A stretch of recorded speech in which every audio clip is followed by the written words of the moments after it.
ಮಹಾಲಕ್ಷ್ಮಿ ಮದುವೆ ಸೋಮವಾರದಿಂದ ಶನಿವಾರ ಸಂಜೆ 6:30ಕ್ಕೆ ನಿಮ್ಮ ಸನ್ ಉದಯದಲ್ಲಿ. ಏನು ಮಾಡಕ್ಕಾಗಲ್ಲ, ನೀನು ಒಬ್ನೇ ಅಲ್ಲ ಕಣೋ. ನೋಡ್ತಾ ಇರು, ನಿನ್ ಮನೆಯವ್ರೆಲ್ರೂ ಇದ್ದೇ ಪರಿಸ್ಥಿತಿಗೆ ತರ್ತೀನಿ. ದೇವ್ರೆ, ಅದೆಂತ ಅಸಹಾಯ ಪರಿಸ್ಥಿತಿಗೆ ತಂದ್ಬಿಟ್ಟೆ ನನ್ನ. ಏನಾಗ್ತಿದೆ ಅಂತ ಗೊತ್ತಿದ್ರು ಬಾಯ್ ಬಿಟ್ಟು ಹೇಳೋಕ್ಕಾಗ್ತಿಲ್ಲ. ಸುಮ್ನೆ ಯಾಕನ್ನ ವೇಸ್ಟ್ ಮಾಡೋದು? ಇವತ್ತಿನ ಊಟ ಎಷ್ಟು ರುಚಿಯಾಗಿದೆ ಗೊತ್ತಾ? ತಿನ್ನೋದಕ್ಕೂ ಪುಣ್ಯ ಬೇಕು. ನಿನಗ ಪುಣ್ಯ ಇಲ್ಲ ಬಿಡು, ನಾನೇ ತಿಂದು ಮಜಾ ಮಾಡ್ತೀನಿ.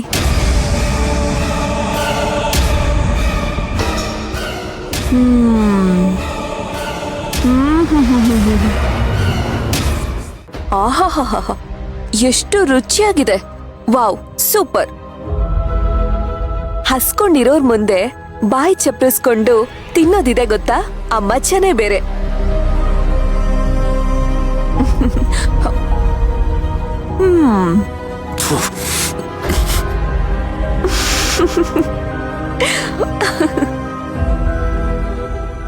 ಏಯ್, ನಾನು ಆಗ್ಲಿಂದ ಹೇಳ್ತಾ ಇದ್ದೀನಿ ಜಾಸ್ತಿ ಹಾರಾಡ್ಬೇಡ ಅಂತ.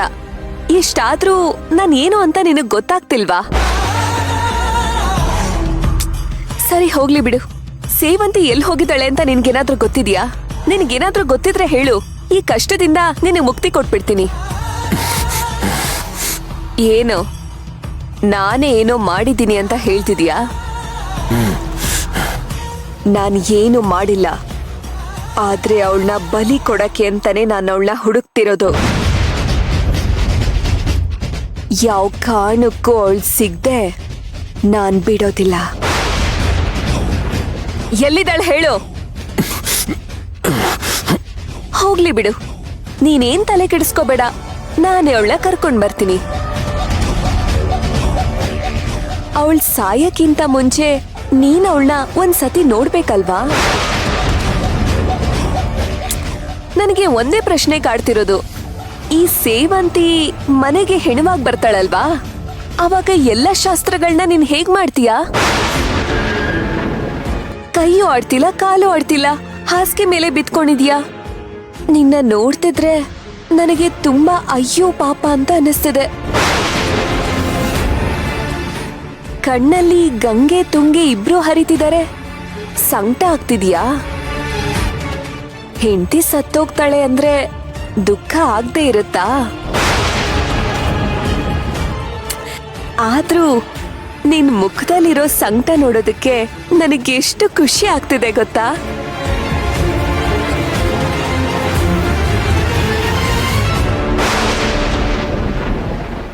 ಏನೋ, ಏನ್ ಹಾಗ್ ನೋಡ್ತಿದೀಯಾ?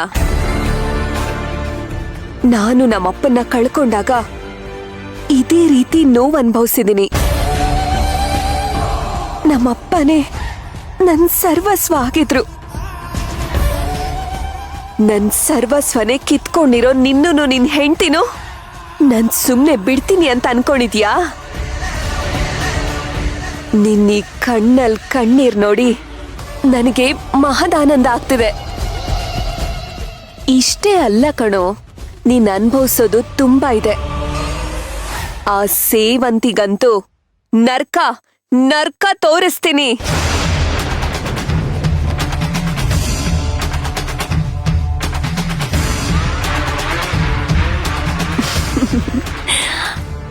ಬರ್ಲಾ?